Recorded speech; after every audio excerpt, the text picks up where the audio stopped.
নাম কি মা তোমার? লামিয়া। লামিয়া, কিসে পড়ো? আমি এবার ইন্টার পরীক্ষা দিলাম। কি সমস্যা নিয়ে আমাদের কাছে আসছিলাম? আমার নাকের হাড্ডি একদম বসানো ছিল।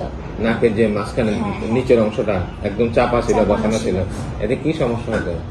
সমস্যা বলতে আমার এমনি শারীরিক কোনো সমস্যা হতো না, কিন্তু লোকজন দেখলে আর কি এমন রিয়েক্ট হতে যেন এমন প্রথম দেখতেছে এরকম। এরকম মানে হ্যাঁ। নাকের যে স্বাভাবিক সৌন্দর্যটা এটা ছিল না, হ্যাঁ। একটু চাপা ছিল জন্মগত ভাবে, যেটা তোমার কিছু করার ছিল না। হ্যাঁ। আচ্ছা, তারপরে এখানে এসে ভর্তি, এখানে আসলা কিভাবে, এখানে জানলা কিভাবে এখানকার খবর? আমাকে তো আমার বাবা বলছে। বাবা বলছে, তোমার হ্যাঁ। বাবা, যে এখানে এই অপারেশনটা হ্যাঁ। হয়। আপনি এদিক একটু কাছে আসেন, এখানে দাঁড়ান। আপনি ওর বাবা হন না? জি। তা আপনি জানলেন কিভাবে যে এখানে এই অপারেশন হয়? আমি স্যার প্রথম যখন স্বাস্থ্য মন্ত্রণালয়ে গেলাম, তো ওই স্বাস্থ্য সচিব স্যার এপিও আমিনুল, আমার রিলেটিভ, ও বললো যে আপনি একটা কাজ করেন, তেজগাঁও হসপিটালে যান। তো স্পেসিফিক আপনার নামটাও বলছে যে ওই স্যারের কাছে যান, স্যারের কাছে আপনার নাম বলে দিগন্ত স্যারের কাছে যান। তো গেলে হয়তো স্যার আপনাকে ভালো একটা পরামর্শ দেবে। আমরা অলরেডি সিদ্ধান্ত নিয়ে নিয়েছিলাম যে আমরা ইন্ডিয়াতে যাব চিকিৎসা। তো এখন তো ভিসার সমস্যা, আর ওর মাও দৈনিক আমাকে বিরক্ত করে, ভিসা করো, ভিসা করো, পাসপোর্ট করো, মেয়ের সৌন্দর্যের জন্য যেটা দরকার আর কি। যাই হোক, আমরা উনি যে এখানে আসে, আমার ডিরেক্টর স্যার আমাকে দেখায় রোগীটা, আমরা অপারেশন করি। আমরা অপারেশন আগে কতটুকু বেনিফিটেড হতে পারে সেটা আমরা ওকে বলি। তো অপারেশন হওয়ার পর প্রায় 2 সপ্তাহ একটু বেশি হয়েছে, আজকে আমরা ওর উপরে যে প্লাস্টার ছিল এটা খুলে দিয়েছি। এখন আমরা ওর মুখেই শুনবো যে ওর অনুভূতিটা কি অপারেশন আগে এবং পরে। তুমি বলো, এখন এখন তোমার কি মনে হয়?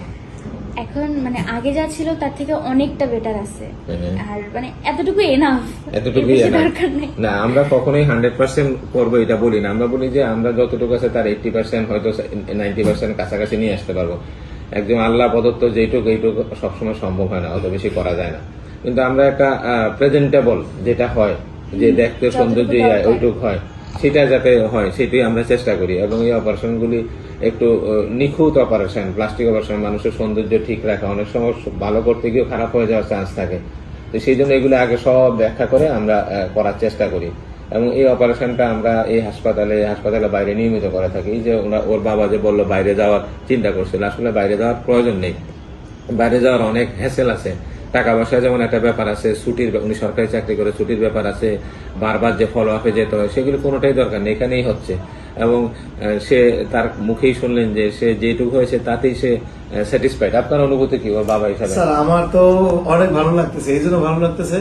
আমার খারাপ লাগতেছে, আমি মেয়েটা বড় হয়েছে, তো এখন ওর একটা বান্ধবী, এখন ফ্রেন্ড সাথে থাকতেই পারে। তো পাঁচজন নিয়ে একটা দাঁড়ানো আছে, 4 জনের নাকটা একটু ভালো, ওর নাকটা একটু পোচা, তো ওর মনটা খারাপ লাগতো। এখন ওর মন ভালো লাগা মানে বাবা মা হিসেবে আমাদের মন ভালো লাগা। তো সেই হিসেবে আল্লাহর মতো যতটুকু করছেন আমরা যথেষ্ট হ্যাপি।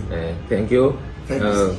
শুনলেন, আসলে এগুলি আমরা সবসময় চেষ্টা করি। এটা কিন্তু সরকারি হাসপাতালেই হয়েছে, এরকম না যে প্রাইভেটে। সাধারণ মানুষের যে অনেক সময় ধারণা থাকে সরকারি হাসপাতালে কাজ হয় না, এই হাসপাতালে কিন্তু অনেক বড় বড় অপারেশন হয়, কাজ হয়।